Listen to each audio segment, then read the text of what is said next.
High and low சேனலை மறக்காம subscribe பண்ணிருங்க அண்ட் மறக்காம பெல் பட்டனையும் கிளிக் பண்ணிருங்க.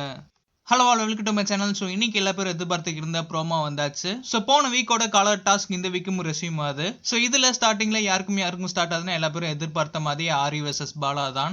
பாலா கலரா இருக்காரு அண்ட் ஆரி பிபி ஏஜென்ட்டா இருக்காரு. பாலா இந்த ப்ரோமோல ஒரு 2 கேள்வி தான் கேட்கிறாரு. ஆக்சுவலா பாலா பாத்தீங்கன்னா 30 கொஸ்டின் ரெடி பண்ணி வச்சிருக்காரு ஆரிக்கு. ஸோ அது என்னன்னு உங்களுக்கு தெரிஞ்சிருக்குன்னா மேல இருக்க லிங்க் கிளிக் பண்ணி பார்த்துக்கலாம். ஆல்ரெடி ஒரு வீடியோல போட்டிருக்கேன். பாலா எடுத்தோடனே ஆரி கிட்ட நான் உங்களோட பெரிய ஃபேன், பட் பிக் பாஸ் வீட்டுக்கு வெளியிலன்றாரு. ஆரி நீங்க யாருமே காலி பண்ணி விளையாட மாட்டீங்க, எல்லா பேரும் சேர்ந்து வாங்கன்னு சொல்லுவீங்க, பட் நீங்க யாருமே காலி பண்ணணும்னு சொல்லிட்டு நினைக்கலையான்னு சொல்லிட்டு கேட்கிறாரு பாலாஜி. அண்ட் பாலாஜி இன்னொரு டயலாக் சொல்றாரு. கெட்டவன் சொல்றான் பாரு அவனை நம்பலாம், நல்லவன் சொல்றான் பாரு அவனை நம்பலாம், பட் நான் மட்டும் தான் நல்லவன் சொல்றான் பாரு அவனை நம்பவே கூடாதுன்னு சொல்லிட்டு சொல்றாரு பாலாஜி. ப்ரோமோல ஒரு சில இடத்துல பாத்தீங்கன்னா ஆரியோட ஃபேஸ் ரொம்பவே அப்செட் ஆச்சு. அண்ட் ஹவுஸ்மேட்ஸோட ரியாக்ஷனும் பாலா ஆரி கான்வர்சேஷன் பாக்குறப்போ ரொம்பவே சீரியஸா இருந்துச்சு. ஸோ ஆரி பாலாவோட கொஸ்டின்ஸ் எல்லாத்துக்குமே பொறுமையா ஆன்சர் பண்ணுவாரா அண்ட் கரெக்டா ஆன்சர் பண்ணுவாரான்னு சொல்லிட்டு எபிசோட்ல பார்க்கலாம்.